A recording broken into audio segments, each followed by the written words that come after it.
Muito bom dia, muito boa tarde, muito boa noite, meus amores, tudo bem com vocês?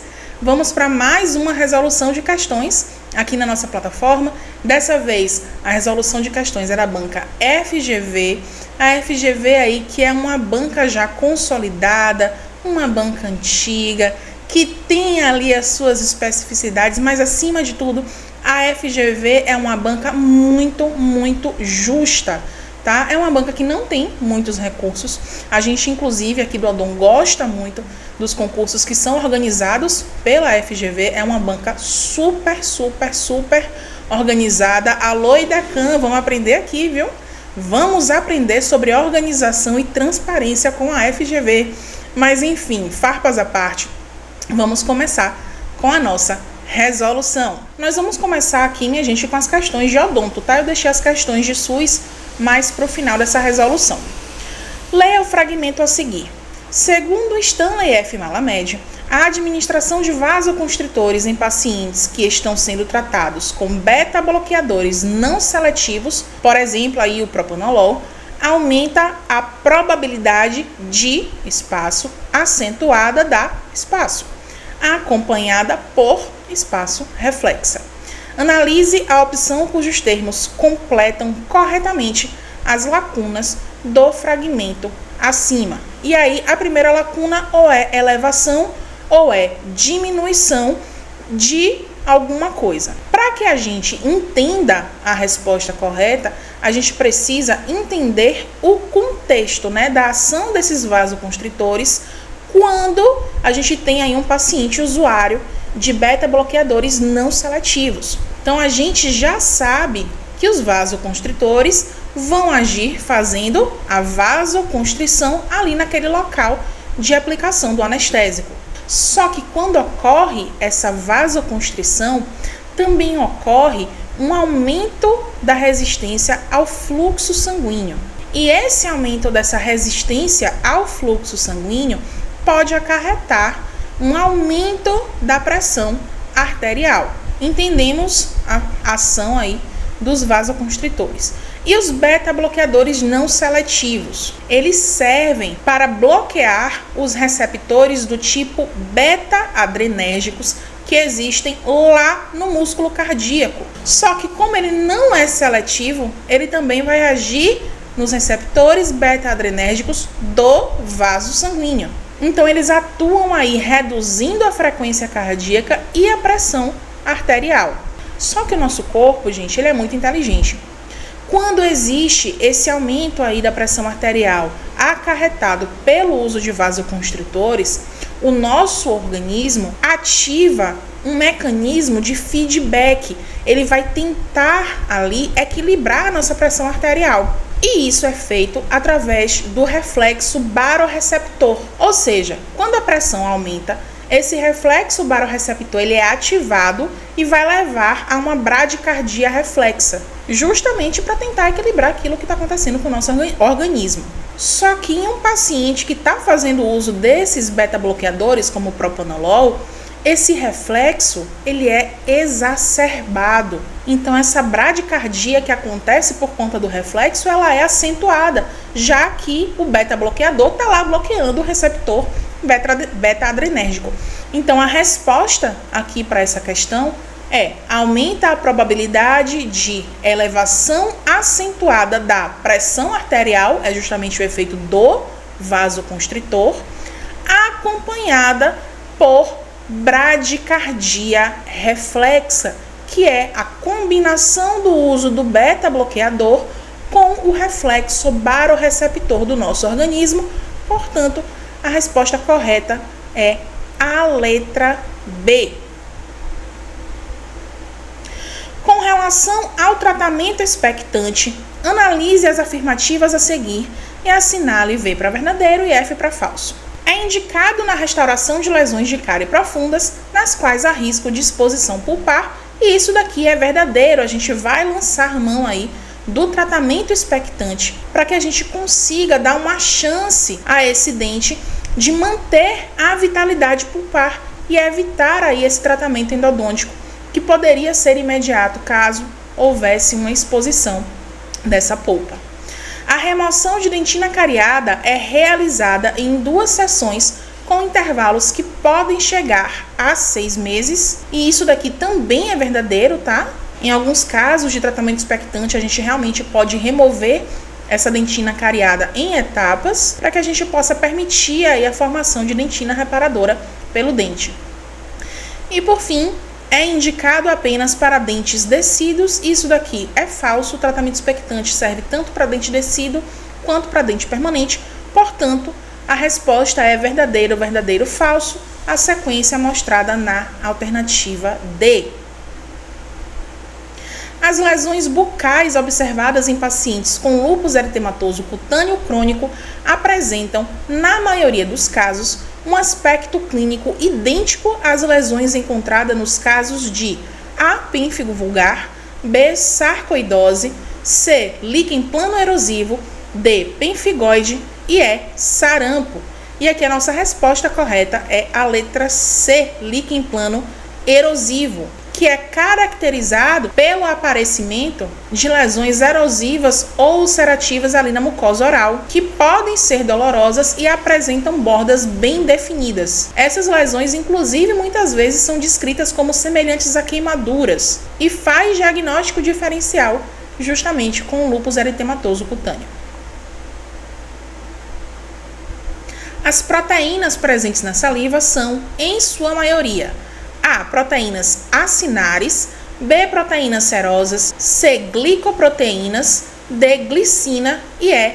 eritrosina. Resposta correta aqui é a letra C, glicoproteínas, que desempenham aí papéis importantes, como por exemplo, a lubrificação, a proteção dos tecidos orais, inclusive a formação do biofilme dentário. Portanto, são as proteínas mais abundantes na nossa saliva.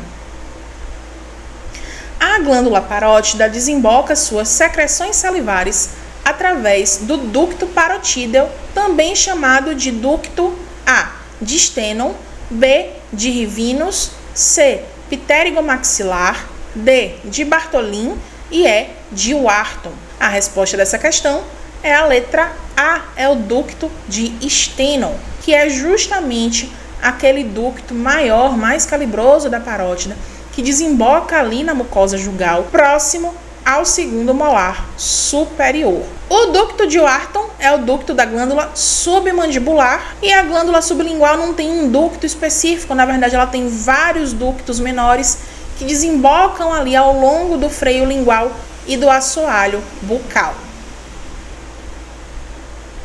Assinale a opção que apresenta a terapia antibiótica combinada de primeira escolha, indicada para o tratamento de casos avançados de periodontite em que se suspeita da presença do Agregatibacter actinomycetem comitans. Letra A, amoxicilina mais clindamicina, B, azitromicina mais clindamicina, C, amoxi mais metronidazol, D, metronidazol mais azitromicina e E, amoxi mais ácido clavulânico. A nossa resposta correta para essa questão é a letra C, amoxi com metronidazol, porque a amoxicilina é um antibiótico de amplo espectro, então ela pode ser empregada para uma variedade enorme aí de micro-organismos. E o metronidazol, ele é especialmente eficaz contra bactérias anaeróbicas e alguns tipos aí de protozoários. Então a combinação desses dois antibióticos junta o melhor dos dois mundos. Eu tenho aí o amplo espectro da penicilina e a ação contra anaeróbios, que são a maioria dos micro-organismos aí envolvidos na doença periodontal, como é o caso do próprio Agregatibacter actinomycetem comitans, e que geralmente essas bactérias são mais resistentes aos outros antibióticos. Então, a combinação de amoxi com metronidazol, ela é perfeita para a periodontia. As lesões fibroósseas são um grupo diverso de processos caracterizados pela substituição do osso normal por tecido fibroso contendo um produto mineralizado neoformado. A lesão fibroóssea, que pode frequentemente demonstrar um arqueamento característico da cortical inferior da mandíbula para baixo, é denominada A. Fibroma ossificante, B. Cisto ósseo simples, C. Osteoma, D, cementoblastoma, e E, displasia fibrosa. A nossa resposta correta é a letra A, o fibroma ossificante, que é uma lesão benigna e consiste em tecido fibroso contendo depósitos de osso trabecular ou aí de cemento e osso. E apesar dela poder acontecer em diversos ossos do corpo, é bem mais comum nos ossos gnáticos. A correta avaliação ortodôntica e oclusal do paciente pediátrico deve ser feita de forma rotineira, para possibilitar a detecção precoce de alterações na normalidade. Com relação ao tema, é correto afirmar que a. Incisivos superiores com coroas vestibularizadas e raízes lingualizadas são característicos da classe 3 de Engel, e isso daqui está errado, é justamente o contrário, não é na arcada superior. A classe 3 de Engel, a gente sabe que está relacionada ou a uma deficiência na maxila ou a um crescimento exagerado na mandíbula. Então, não é a vestibularização dos incisivos superiores, porque isso é característica da classe 2 e não da classe 3. Letra B, a classe 2 de Engel pode apresentar divisão e subdivisão, e isso daqui está correto. Então, a gente tem aí a subdivisão 1 e subdivisão 2 da classe 2 de Engel. Os espaços primatas são observados na dentição mista, na verdade não é na dentição decídua, né, que a gente observa esses espaços primatas. A letra D, o espaço livre de Nance é encontrado na dentição decídua, enquanto o Leeway Space é visto na dentição permanente. E, na verdade, o espaço livre de Nance e o Leeway Space, quase que não sai, é a mesma coisa, tá? Tudo igual. E letra E, o espaço de liberdade de movimento é obtido após a exodontia dos primeiros pré-molares com finalidade ortodôntica e, na verdade, esse espaço de liberdade de movimento ele aparece durante ali a esfoliação dos segundos molares decíduos. Uma neoplasia benigna localizada em língua com atrofia das papilas filiformes e áreas avermelhadas, circundadas por um halo elevado de coloração branco-amarelada e bem demarcada, pode ser definida como: letra A, eritema migratório benigno, B, anquiloglossia, C, grânulos de Fordyce, D, pérola de Epstein e E, papiloma. E nós estamos falando do eritema migratório benigno, ou também chamado de língua geográfica, de glossite migratória benigna, de eritema areata migratório ou de estomatite areata migratória. Todos esses são sinônimos da mesma condição, que apresenta justamente essas características presentes no enunciado da questão. Quanto aos distúrbios hematológicos, analise as afirmativas a seguir. 1. A deficiência do fator 7 é um exemplo de coagulopatia. 2. Pacientes com hemofilia A e pacientes heparinizados são considerados portadores de distúrbios plaquetários. E 3. O uso contínuo de aspirina interfere na agregação plaquetária, sendo um exemplo de coagulopatia. Está correto que se afirma em: primeiro de tudo, a afirmação 1, ela está correta. O fator 7, gente, ele é essencial para a cascata de coagulação. E, portanto, se ele é essencial, a sua deficiência vai causar problemas de coagulação, sendo assim considerado uma coagulopatia. A segunda afirmativa, ela está incorreta, porque a hemofilia A, ela é uma coagulopatia e não um distúrbio plaquetário.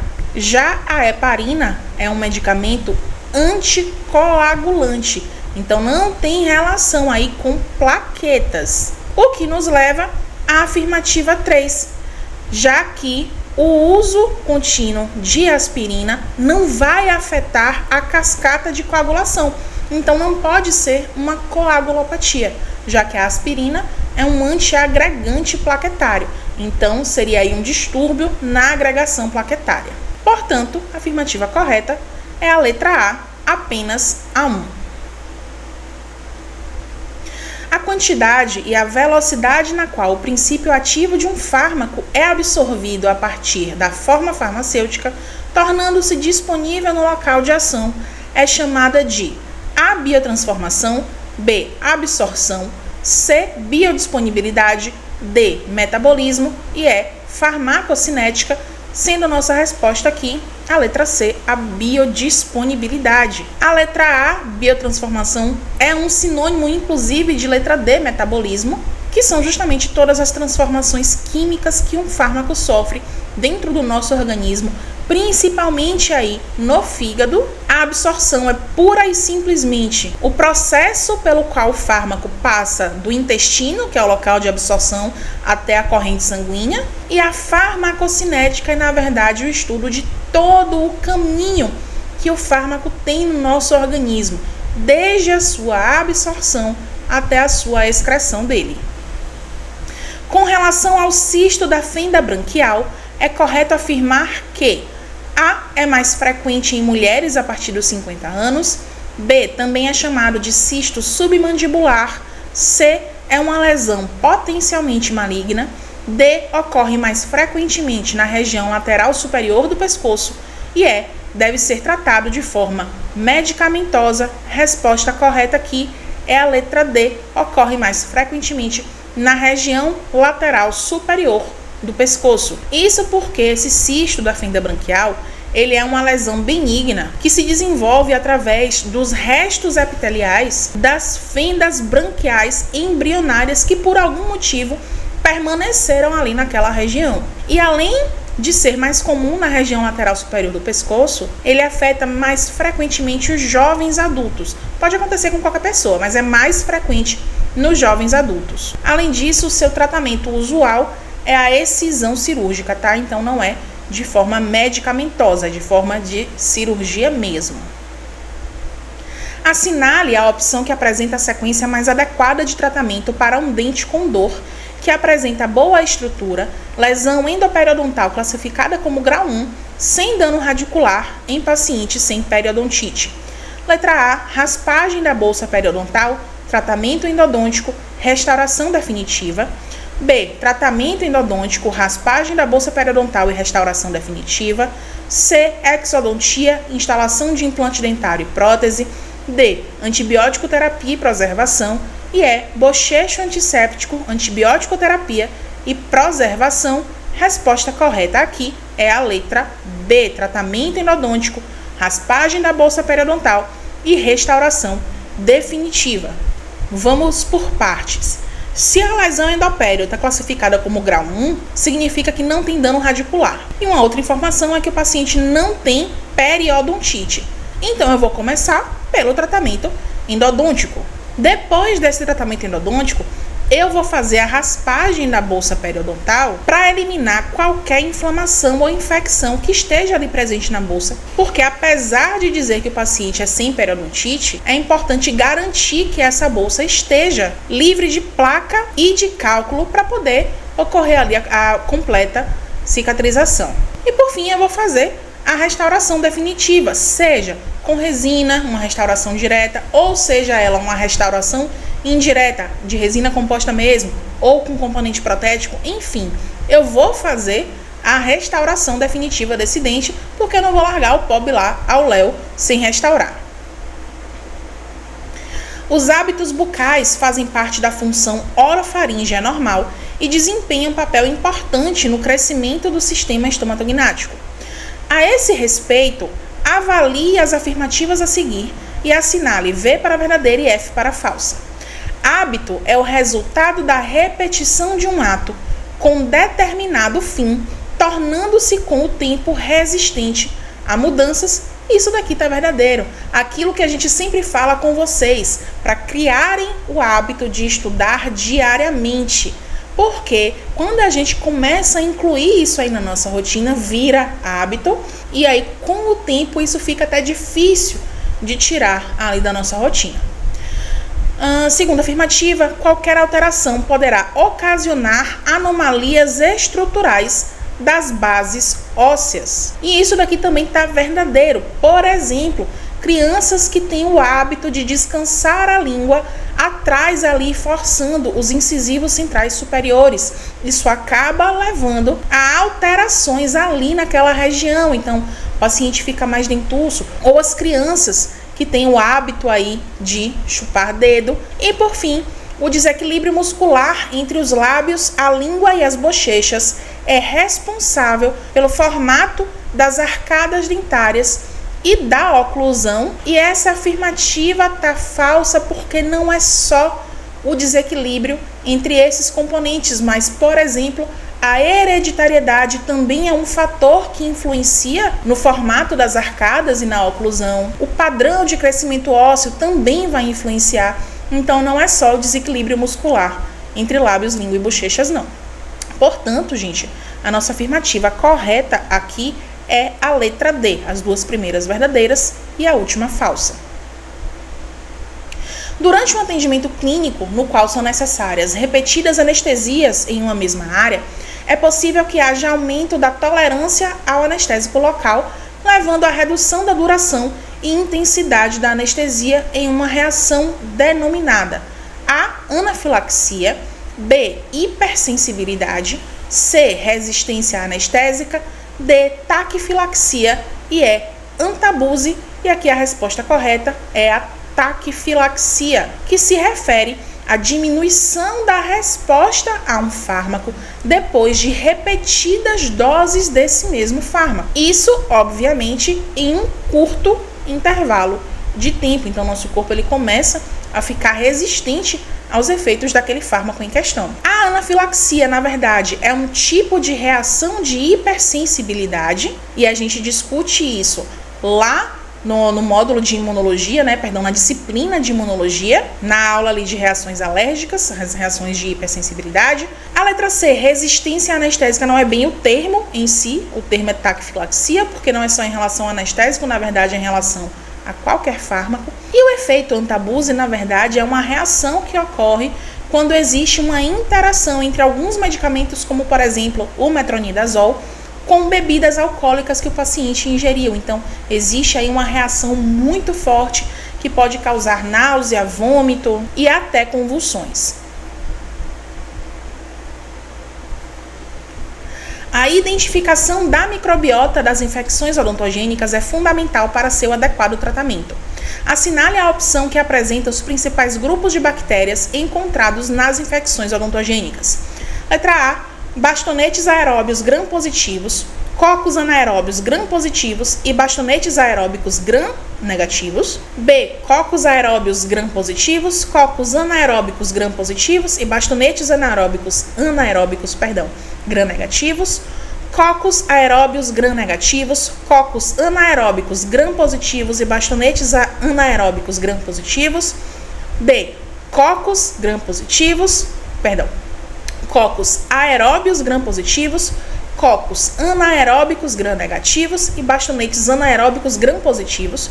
E letra E, cocos aeróbios gram-positivos, cocos anaeróbicos gram-negativos e bastonetes anaeróbicos gram-positivos. E esta é a nossa resposta correta. E essa daqui é um tipo de questão que é meio decoreba mesmo, não tem muito para onde correr. No âmbito da Política Nacional de Saúde Bucal, implementada pelo Ministério da Saúde, está sendo realizado um estudo sobre o perfil epidemiológico em saúde bucal da população brasileira, denominado A. Brasil Sorridente, B. SB Brasil 2020, C. Pério Brasil, D. CPOD Brasil 2022 e E. Censo Odontológico Brasileiro. Essa daqui é uma das questões que a gente reza para cair na prova porque é de graça. É a letra B. O SB Brasil 2020, que inclusive não foi finalizado até hoje, teve uns atrasozinhos aí por conta da pandemia. Acerca do traumatismo dentário na dentição decídua, assinale a afirmativa incorreta. Letra A. Nas lesões de subluxação, apesar de sensível ao toque, o dente não apresenta deslocamento ou sangramento via sulco gengival. Letra B. Em casos de intrusão, o dente acometido pode estar deslocado completamente ou parcialmente dentro do osso alveolar. Letra C. Nos casos de fratura radicular, onde o fragmento coronário não estiver deslocado, não é necessária nenhuma intervenção para tratamento. D. A luxação extrusiva é caracterizada pelo deslocamento parcial do dente para fora do seu alvéolo. E E. As lesões de concussão não requerem intervenção clínica, a não ser que sinais clínicos de prognóstico, que sinais clínicos de prognóstico desfavorável se manifestem. Resposta incorreta aqui, né, que é o que a questão pede, é a letra A, porque na subluxação a gente tem sangramento via sulco gengival, então tá errado dizer que esse dente ele não apresenta sangramento. E pode haver aí, eu não chamaria de deslocamento, mas pode haver uma mobilidade discreta desse dente justamente por conta do rompimento das fibras do ligamento periodontal. Com relação às hemorragias do terço médio da face, relacione as origens de sangramento às respectivas regiões anatômicas. 1. Artéria esfenopalatina. 2. Artérias etimoidais anterior e posterior. E 3. Ramo nasal da artéria facial. E a gente tem aqui os locais: face anterior da parede lateral nasal, aspecto nasal posterior e parede superolateral nasal. Deixa eu botar a canetinha para a gente fazer juntos. A face anterior da parede lateral nasal sangra por conta do ramo nasal da artéria facial, portanto, número 3. Eita, que tá horrível, mas serve. Já o aspecto nasal posterior, ele sangra por conta da artéria esfenopalatina, então, número 1. E por fim, obviamente, a parede superolateral nasal sangra por conta das artérias etimoidais anterior e posterior, número 2. Portanto, a nossa sequência é 3, 1 e 2. Letra A é a resposta correta. Com relação às medidas de prevenção da cárie dentária, analise as afirmativas a seguir. Primeiro, fluoretação das águas de abastecimento e o uso de cremes dentais fluoretados são exemplos de aplicação tópica de fluoretos, e essa afirmativa é falsa, porque a gente sabe que a fluoretação das águas é um exemplo de aplicação sistêmica de fluoretos e não tópica. Afirmativa 2. Um dos pilares da prevenção de lesões cariosas é o consumo consciente de açúcar, e isso daqui está realmente correto.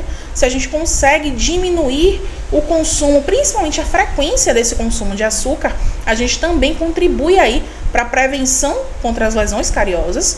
E afirmativa 3, a suplementação dietética com flúor dispensa a prescrição profissional, e isso daqui está completamente incorreto. Para ter suplementação de flúor tem que ter prescrição, portanto, nossa resposta correta é a letra B, apenas a afirmativa 2 é verdadeira.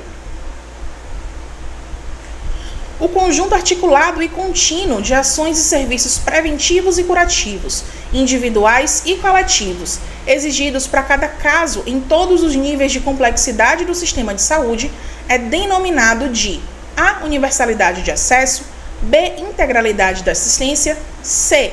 Igualdade da assistência à saúde, D. Participação da comunidade e E. Utilização da epidemiologia para o estabelecimento de prioridades. E estamos claramente falando da integralidade de assistência, porque é justamente esse conceito do enunciado que está bonitinho, descritinho lá na Lei 8080 de 90, no seu artigo 7º. As infecções sexualmente transmissíveis representam um problema relevante de saúde pública no Brasil. O Ministério da Saúde atualiza periodicamente a Lista Nacional de Notificação Compulsória de Doenças, Agravos e Eventos de Saúde Pública. Assinale a opção que lista ISTs que devem ser obrigatoriamente notificadas pelos profissionais de serviços de saúde às autoridades sanitárias e de saúde pública. Letra A, HPV, linfogranuloma venéreo e HIV/AIDS. B, linfogranuloma venéreo, sífilis e tricomoníase. C, HIV/AIDS, hepatites virais e sífilis. D, hepatites virais, gonorreia e condiloma acuminado. E E, HPV, HIV/AIDS e herpes. Resposta correta, letra C, HIV/AIDS, hepatites virais e sífilis. HIV/AIDS tem notificação semanal e todas essas três doenças são de notificação semanal. A letra A, a única que está incorreta é o HPV, que não é notificado. Na letra B, a doença que não é notificada é a tricomoníase. Na letra D, o condiloma acuminado, na verdade, ele é causado pelo HPV, portanto, ele não é de notificação compulsória. E na letra E, tanto HPV quanto herpes estão incorretos. É sabido que o tabagismo está associado ao câncer de pulmão. Há estudos epidemiológicos e de saúde pública que visam justamente a caracterizar a associação causal entre um fator de risco e determinada doença ou agravo. O tipo de estudo mais apropriado para avaliar causalidade é o estudo A, de coorte, B, ecológico, C, caso controle, D, transversal e E, clínico randomizado. Aqui a resposta correta é a letra A, são os estudos de coorte, porque esses estudos de coorte são justamente aqueles que conseguem medir o risco de uma exposição ou ainda o fator que pode desencadear uma determinada doença. E para fazer isso, ele compara ali grupos de pacientes que foram expostos e os grupos de pacientes que não foram expostos. E aí ele pega esses dois grupos de pacientes e ele acompanha com o tempo. Então ele consegue perceber em que ponto, em que momento a doença ela foi desencadeada. E com isso é possível aí determinar a incidência de uma doença. A rede de atenção às urgências do Sistema Único de Saúde, segundo política nacional estabelecida, deve priorizar determinadas linhas de cuidado correspondentes a atendimentos mais demandados nesse nível de atenção. Assinale a opção que corresponde às linhas de cuidados a serem priorizadas pela rede de atenção às urgências. Letra A, doenças cardiovasculares, cerebrovasculares e traumas. B, doenças infecciosas e parasitárias. C, doenças dos aparelhos circulatório e respiratório. D, doenças crônicas e transtornos mentais. E E, doenças bacterianas e neoplasias. Também de graça, a gente reza para cair uma dessa na nossa prova, porque a gente está falando de rede de atenção às urgências, portanto, estamos falando de doenças cardiovasculares, cerebrovasculares e traumas, traduzindo infarto, AVC e acidente. Assinale a opção que apresenta um exemplo de prevenção primária. A, esfregaço cérvico-vaginal. B, teste ergométrico. C, toque retal. D, vacinação. E E, mamografia. E claro que estamos falando aqui da vacinação, porque ela protege os indivíduos contra doenças infecto-contagiosas antes que essas doenças possam aparecer, que é justamente aí o sentido, a definição de prevenção primária. Conforme estabelecido pela Lei 8080 de 90, são princípios doutrinários do SUS. Não vou nem ler as alternativas, eu já vou logo dar a resolução para vocês. Quando a gente fala de princípio doutrinário, a gente está falando dos princípios que terminam em AD, que são universalidade, integralidade e equidade. Quando a gente fala de princípios organizativos, a gente está falando de princípios que terminam com ação. Então, hierarquização, descentralização, participação da comunidade. Perceberam a dica? Fica mais fácil de lembrar dessa forma.